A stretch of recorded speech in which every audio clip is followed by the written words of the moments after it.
Hello beautiful souls, welcome to my channel to flame tarot 101। आज हम बातें करने वाले हैं डिवाइन फेमिनिन को अपने जर्नी में क्या क्या वर्क करना पड़ता है, इसेंशियल। तो बने रहिएगा इस वीडियो पर और एंड तक इस वीडियो को देखिएगा ताकि आपको क्रिस्टल क्लियर हो कि डीएफ को एक्चुअल में क्या क्या वर्क करना पड़ता है।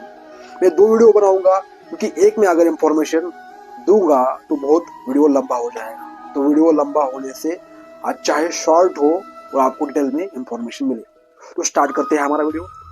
देखिए, डीएफ को डिवाइन फेमिनिन जो होती है उसको स्टार्टिंग में इमोशनल हीलिंग बहुत ज्यादा करनी पड़ती है क्योंकि डीएफ नॉर्मल इंसान से 10x पेन को महसूस करती है, इमोशन को महसूस करती है। अगर किसी ने बचपन में उसे थोड़ा भी रोका कौन सा काम करने के लिए या बड़ी आवाज में बात की तो वो डरती है वो काम बाद में करने के लिए। वो काम करती तो है लेकिन उसे डर होता है अंदर से और वह उसके बारे में बार बार दिन रात विचार करती रहती है, ओवर थिंकिंग करती है। बचपन में अगर आप कौन सा आप काम करते हो, आपके माता पिता आपको डांटते हैं बड़ों के सामने, तो वह काम आप दोबारा करने से डरते हो। यह होता है इमोशनल हीलिंग, यानी हील करना, यानी उसको पूरी तरह से उस ट्रिगर को देखना, समझना, अपने नॉलेज से उसे हील करना मेडिटेशन में। अगर आपका ये वुंड हील हो जाता है तो आपको फिर बाद में अगर कोई कितना भी आपको रोके टोके रिजेक्ट करे, आपको डर नहीं लगना चाहिए, लगता भी नहीं है। दूसरा है आपको पास्ट लाइफ रिलेशन, यानी पास्ट लाइफ रिलेशन में क्या होता है, अगर आप डीएम से पहले किसी से प्यार करते थे तो क्या होता है, वहां भी आपको रिजेक्शन मिला हुआ होता है। डीएफ को बार बार रिजेक्शन मिलता है, यहाँ से या दोस्तों से, फ्रेंड से, कोई उसका यूज कर लेता है तो उसे डर रहता है कि कहीं ना कहीं अगर मैं भी इससे मेरे भावनाएं, फीलिंग्स एक्सप्रेस कर दूंगी तो ये भी मुझे छोड़कर भाग जाएगा, मुझे भी यूज करेगा। इसलिए वो बताती नहीं है क्योंकि पास्ट में जो गलती हुई है उसे लगता है ये ऐसा ही सामने वाला पार्टनर अब करेगा, पर वाकई में हम जैसा सोचते हैं वैसा ही होता है।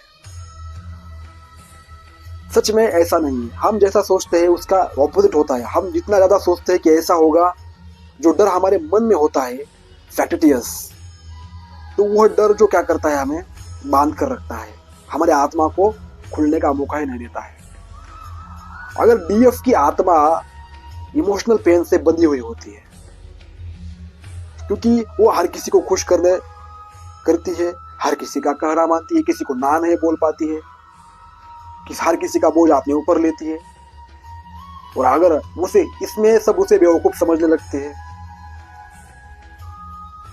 इसी वजह से वो बार बार धोखा खाती है, बिट्रे होता है उसे, और फिर ये सारी चीजों को देखकर वो इमोशनल हो जाती है, रोती रहती है, अपने आप को कोसती रहती है, मैंने इतना सारा वर्क किया, इतना सारा दिया, पर मुझे बदले में कुछ नहीं मिला। ये सब कुछ उसके माइंड में चलता रहता है। फियर ऑफ अबंडमेंट, यानी बात बात पर डर लगना, कहीं डीएम दूसरों के पास ना जाए। अगर आपने डीएम को कॉल किया, उसने वापस कॉल नहीं किया तो वो डर रहता है।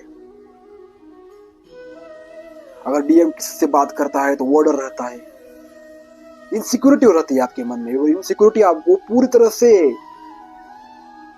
डैमेज कर देती है, अपने ब्रेन को आपको स्कैटर इमोशन से बाहर आना पड़ेगा। आपको डिस्टॉर्टेड से डिवाइन फेमिनिन बनना है। ये सारी क्वालिटीज डिस्टॉर्टेड डिवाइन फेमिनिन में होती है और धीरे धीरे आप जिससे इसे हील करते हो वैसे वैसे आप एक अच्छे फॉर्म में आ जाते हो। और चौथा है सेल्फ एक्सप्रेशन। मैंने बताया ना आपको, अगर हम किसी के सामने बोल नहीं पाते हमारे मन में क्या है, इसलिए होता है क्योंकि पास्ट में हमने जो गलतियां की होती है, जो हमें समाज ने थोपा हुआ होता है हमारे अंदर, वही डर बैठा रहता है। इसलिए हम अच्छी तरह से एक्सप्रेस भी नहीं कर पाते किसी को।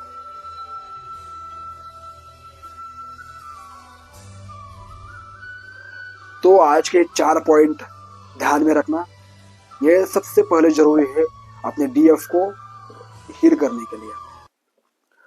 मिलता हूं ऐसे नेक्स्ट वीडियो में अगले 4 पॉइंट के साथ। बने रहेगा और ऐसे ही डीप इंफॉर्मेशन के लिए इस चैनल पर। हरे कृष्णा।